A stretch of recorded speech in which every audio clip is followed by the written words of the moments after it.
What ancient civilizations knew about the soul that we forgot? Channel Tranquility Insights. Tone mysterious, insightful, poetic yet evidence-based. Visuals: ruins, scrolls, temples, astral visuals, sacred geometry, stars, rituals.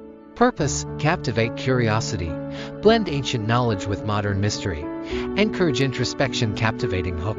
What if the soul isn't just a belief, but a memory?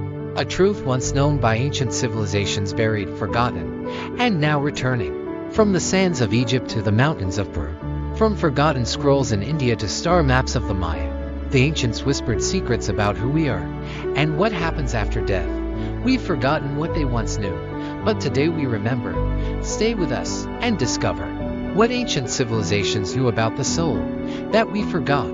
The universal truth: you are not just a body. 1 o'clock to 6 o'clock. Long before modern science, humans looked inward. They asked not just how the world works, but why we're here. Across time and continents, ancient cultures shared a single truth: you are not the body. You are the soul, eternal, unbreakable, divine.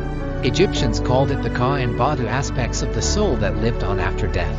The Vedas of India spoke of Atman, the soul beyond time and death. The Greeks, especially Plato, described the soul as immortal, trapped in the body like a prisoner. Native American tribes believed in the spirit as a traveler, walking between worlds. Different names, same essence. The body fades, the soul journeys, and everything we do here shapes the path beyond. The Egyptians weighing the heart. The ancient Egyptians didn't fear death.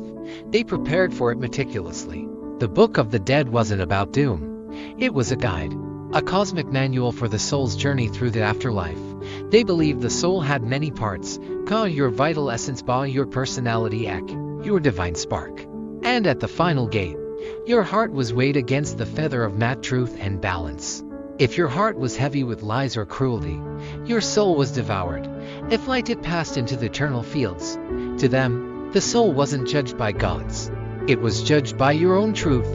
And that begs the question: have we forgotten to live with balance, with mat in our own hearts? Travel east to ancient India, to a civilization whose spiritual texts are older than the pyramids. The Upanishads, part of the Vedas, contain profound declarations. The soul is not born, nor does it die. It is eternal, and born, and dying, and never ceases to exist. They saw the soul Atman as identical with Brahman, the ultimate universal consciousness. Their message: you are not separate from the cosmos. You are the cosmos. Just as a drop of water is not separate from the ocean, it is the ocean. Life isn't linear.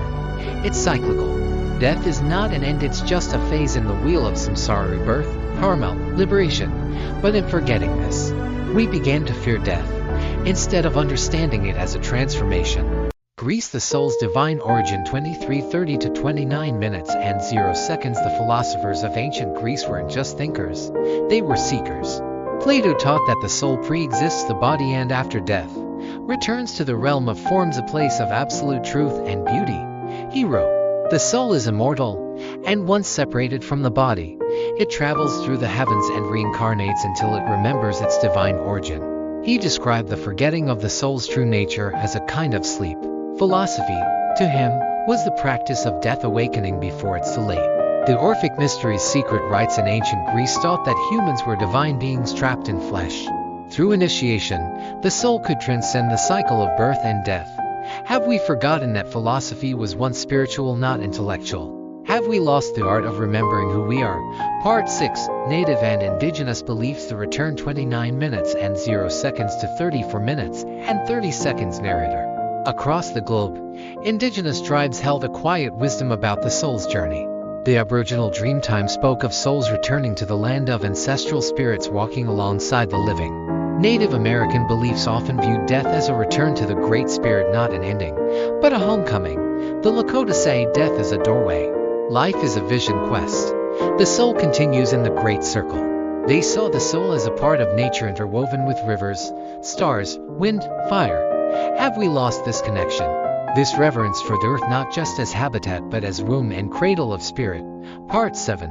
Where did we lose this knowledge? 34 minutes and 30 seconds to 38 minutes and 0 seconds. Narrator. So why did we forget? As the world industrialized, We began to see humans as machines, soulless systems of biology. Spiritual knowledge was replaced by material philosophy. Death became something to fear, not something to prepare for. We traded mystery for certainty, ritual for routine, wisdom for information. But ancient truths don't die. They sleep in symbols, in ruins, in language, waiting to be rediscovered. And maybe that's why you're here, because your soul remembers. Narrator soft music, stars emerging behind pyramids and temples. What ancient civilizations knew about the soul wasn't just religion, it was remembrance of where we come from, of where we go, of who we truly are. You are not your job, not your bank account, not your fears. You are consciousness in motion, a soul on a sacred journey. And the ancients, they didn't worship gods out of fear. They aligned with them because they saw the divine inside themselves. The soul lives on, in story, in stars, and in you. This is Tranquility Insights. Comment below, what does your soul remember? Like, subscribe, reawaken.